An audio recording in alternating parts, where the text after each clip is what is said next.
Para la memoria colectiva, Lost in Space es una serie colorida, exagerada, llena de monstruos de goma, un robot inolvidable y un villano cobarde que gritaba insultos imposibles. Pero esa no era la serie que Irwin Allen quiso hacer. En su origen, Lost in Space fue concebida como ciencia ficción seria, tensa, incluso oscura. Una historia sobre una familia perdida en el espacio profundo, enfrentando peligros reales, dilemas morales y la fragilidad humana lejos de la Tierra. Lo que ocurrió después fue una de las transformaciones creativas más drásticas en la historia de la televisión. Una serie secuestrada por su propia cadena, reescrita a mitad de camino, con un final filmado y oculto durante décadas. Esta es la historia real de cómo Perdidos en el Espacio dejó de ser lo que era y de por qué nunca pudo volver a casa. Dato 1. Fue creada para ganarle a Star Trek. Nada en Lost in Space fue casual. Irwin Allen desarrolló la serie específicamente para adelantarse a Star Trek. Ambas estaban en producción para la temporada televisiva de otoño de 1965. Allen aceleró todo el proceso: producción, casting, rodaje. La meta era clara: estrenar primero. Lost in Space debutó el 15 de septiembre de 1965. Star Trek lo hizo una semana después. El resultado inicial fue irónico. Mientras Star Trek luchaba por audiencia, Lost in Space se convirtió en un éxito inmediato, demostrando que la ciencia ficción familiar podía dominar el horario central. En ese momento, Allen había ganado la carrera, pero todavía no había perdido la guerra creativa. Dato 2. El piloto original era un drama frío y sin humor. El primer piloto, titulado No Place to Hide, no tenía comedia. 0. El Dr. Smith era un saboteador cruel, sin rasgos humorísticos. El robot casi no hablaba y cumplía una función estrictamente técnica. El tono recordaba más a un drama de Guerra Fría que a una serie familiar. Smith incluso moría en el primer episodio. Cuando la cadena vio el piloto, la reacción fue inmediata. Querían algo más ligero, más accesible, más infantil. Irwin Allen aceptó suavizar el concepto, pero solo parcialmente. Los primeros 13 episodios aún conservan rastros claros de esa visión original. Peligro real, decisiones difíciles y ciencia ficción seria. Sería la última vez que eso ocurriría. Dato 3. Jonathan Harris no iba a ser protagonista. Jonathan Harris fue contratado para un solo episodio. El plan era simple: Smith sabotearía la misión y desaparecería. Pero Harris vio algo más. Convenció a Allen de que un antagonista recurrente podía enriquecer la historia. La cadena aceptó extender su participación unas semanas. Y entonces ocurrió algo inesperado. Los estudios de audiencia mostraron que los niños adoraban a Smith. Los adultos lo encontraban divertidísimo. La respuesta de la cadena fue brutal y definitiva. Smith debía aparecer en todos los episodios. Harris renegoció su contrato. Pasó de actor invitado a estrella central de la serie. La serie acababa de cambiar de eje. Dato 4. La cadena ordenó un cambio total tras el episodio 13. Después del episodio His Majesty Smith, la cadena dio la orden final. Se acababa la ciencia ficción seria. Se acababan los dilemas. Se acababa la tensión. A partir de ese momento, Lost in Space debía ser comedia exagerada, monstruos ridículos y humor físico. Un giro completo. De un episodio al siguiente, Irwin Allen se opuso. La respuesta fue clara: o aceptaba o cancelaban la serie. El resultado fue inmediato y visible. La temporada 2 comenzó con tramas absurdas, disfraces de goma y Smith convertido en caricatura. Para muchos actores, fue una traición creativa imposible de digerir. Dato 5. Guy Williams odiaba en lo que se había convertido la serie. Guy Williams firmó Lost in Space, creyendo que sería una serie de ciencia ficción seria. Como patriarca de la familia Robinson, esperaba ser el eje dramático del relato. Pero tras el cambio impuesto por la cadena, su personaje empezó a desaparecer del centro de la historia. Las tramas giraban cada vez más alrededor del Dr. Smith. Los conflictos se resolvían con chistes, y el padre heroico quedó reducido a figura decorativa. Williams estaba furioso. Confrontó a Irwin Allen en varias ocasiones, acusándolo de traicionar la premisa original. Allen fue honesto, ya no tenía control. Durante la segunda temporada, Williams abandonó el set varias veces, negándose a filmar hasta que su personaje recibiera material digno. La producción se detenía, se renegociaba, y todo seguía igual. En la tercera temporada, Williams se rindió. Llegaba, decía sus líneas sin entusiasmo, y se iba. Fuera de cámara, llamaba a la serie un circo. Dato 6. El actor del robot estuvo a punto de morir en el set. El robot B9 es uno de los íconos más recordados de la serie, pero estar dentro de ese traje era una pesadilla. Bob May usaba un traje de más de 18 kilos, sin ventilación. Las luces del estudio elevaban la temperatura interna por encima de los 43 grados. May solo podía permanecer dentro 20 a 30 minutos antes de colapsar.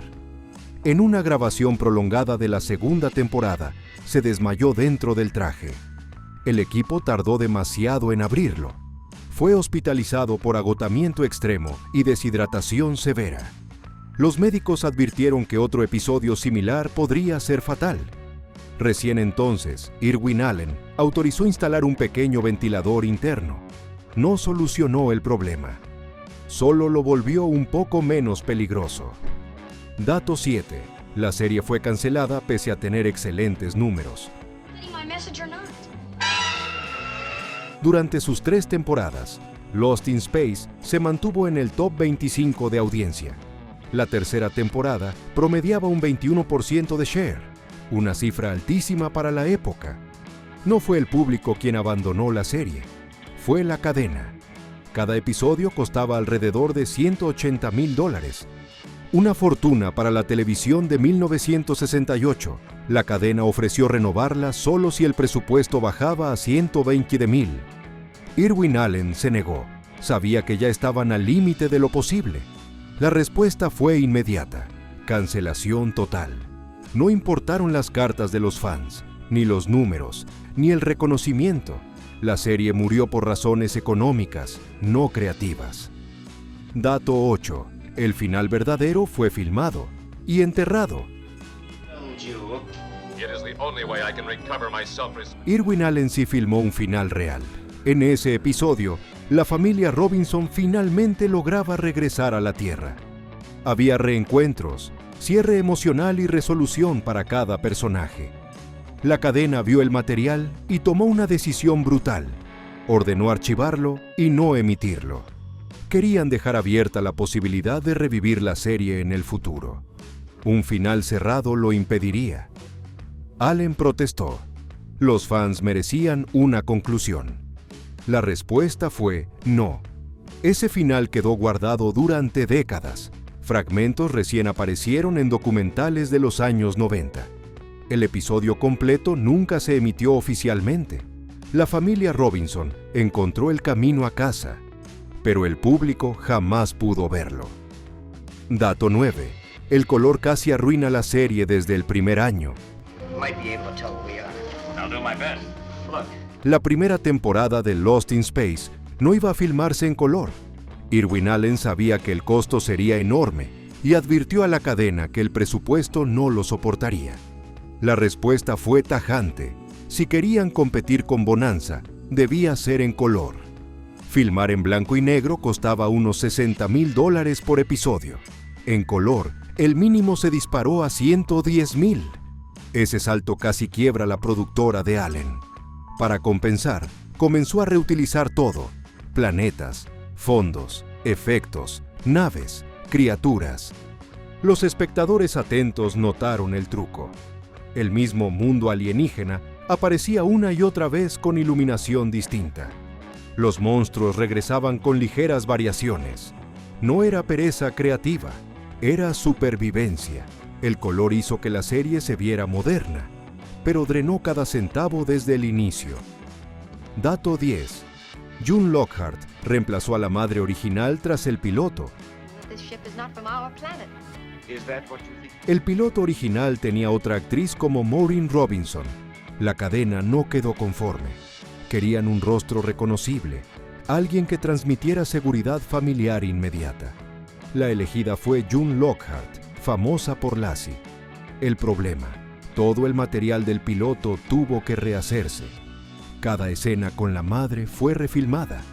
Eso significó más días de rodaje, más dinero y más presión.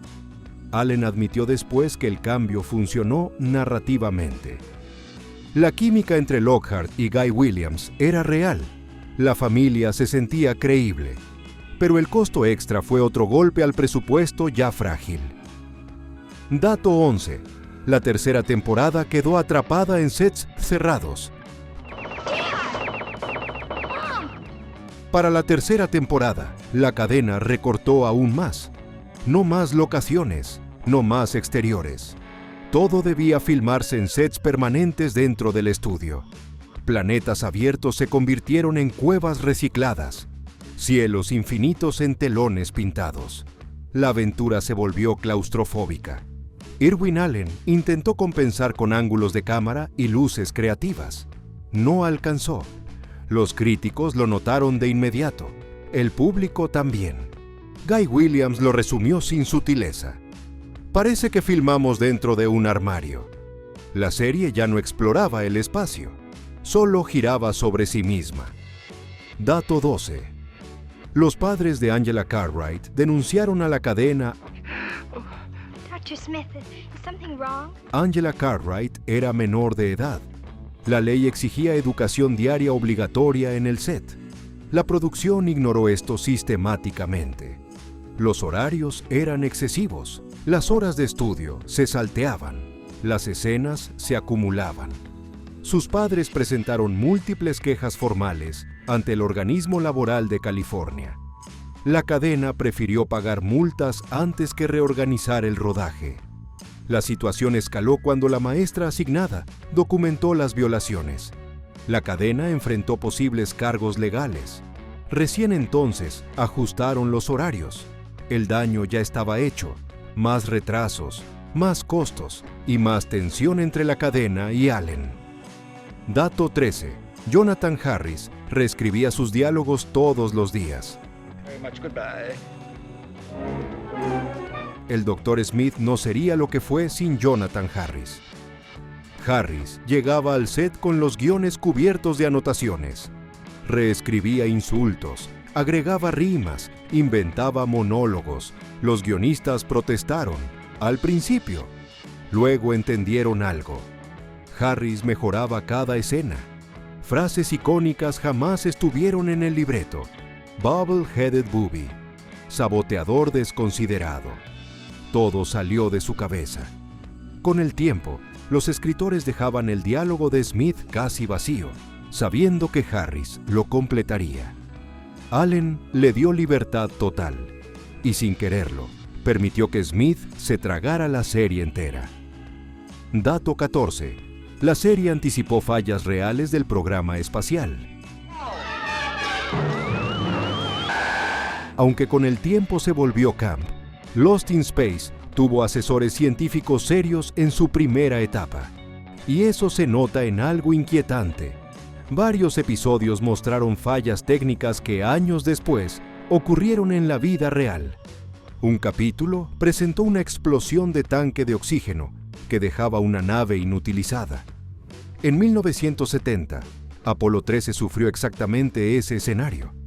Otros episodios mostraron computadoras de navegación fallando, astronautas atrapados sin posibilidad de retorno inmediato y errores de cálculo orbital.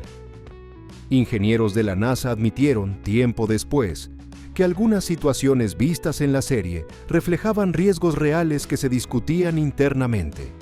No era profecía, era conocimiento técnico filtrándose en la ficción. Y eso hace que los primeros episodios hoy resulten incómodamente precisos. Dato 15. Existió un guión de reunión que nunca se filmó. John, we gotta get a line to you. En los años 80, Irwin Allen encargó un guión oficial de reencuentro. La historia retomaba décadas después. Los niños Robinson eran adultos, seguían perdidos. El doctor Smith afirmaba haberse reformado, pero seguía siendo peligrosamente egoísta. El final, por primera vez, cerraba la historia. La familia encontraba una forma definitiva de regresar a casa. No como héroes, como sobrevivientes. El elenco original aceptó participar. La cadena mostró interés real. Todo se derrumbó con la muerte repentina de Irwin Allen en 1991. Sin su figura, el proyecto quedó congelado. Derechos, contratos y decisiones legales impidieron retomarlo. Varios actores declararon después que ese era el final que el público merecía. Nunca se filmó. Dato 16. El compositor del tema demandó a la cadena. El icónico tema musical fue compuesto por John Williams, mucho antes de Star Wars. Williams recibió un pago único y la promesa de regalías por sindicación. Nunca llegaron. Durante años, la serie se retransmitió sin que el compositor recibiera un centavo. Williams demandó a la cadena en los años 70. El caso reveló que la empresa tenía decenas de reclamos similares de músicos y compositores. El acuerdo se cerró fuera de los tribunales. La suma jamás se hizo pública. Williams declaró después que fue una experiencia amarga que lo alejó definitivamente de la televisión. La ironía es brutal. La cadena perdió futuras colaboraciones con el compositor más exitoso del cine moderno. La serie que se perdió antes de estar perdida, Lost in Space, no nació como una comedia absurda. Nació como drama serio de ciencia ficción. Fue transformada por decisiones ejecutivas, presiones comerciales y miedo a incomodar al público. La versión original murió después de 13 episodios. El final verdadero fue enterrado. El reencuentro jamás ocurrió, y aún así, la serie sobrevivió. No por lo que quiso ser, sino por lo que terminó siendo. Hoy, Lost in Space es un recordatorio incómodo de algo muy claro. No todas las historias fracasan por falta de público. Algunas fracasan porque nadie las dejó terminar. Y quizás por eso, esta familia nunca volvió a casa.